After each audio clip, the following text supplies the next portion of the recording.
Hey there, folks. Welcome back to our channel, where we break down everyday essentials to make your life a bit easier.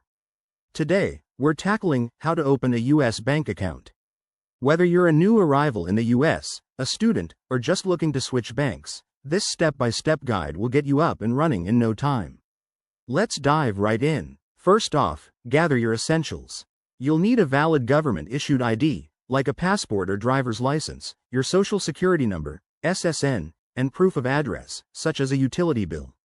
These documents are crucial for verification and help prevent any delays. Next, decide on the type of account that suits your needs. Are you after a basic checking account for everyday transactions, a savings account for building your nest egg, or maybe a combination? Do a quick online search to compare banks like Chase, Bank of America, or Wells Fargo based on fees, interest rates, and customer reviews. Now, for the fun part, the application process. You have two main options, online or in person.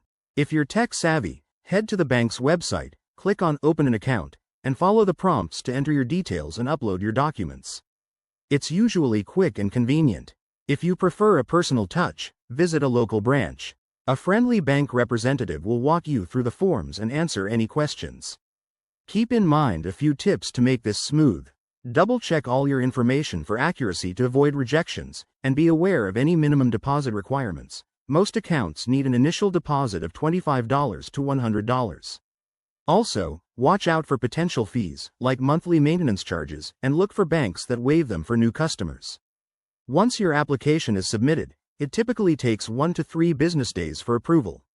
You'll receive a confirmation via email or mail, along with your account details. Congrats! You're now officially banking in the US. Thanks for watching, everyone.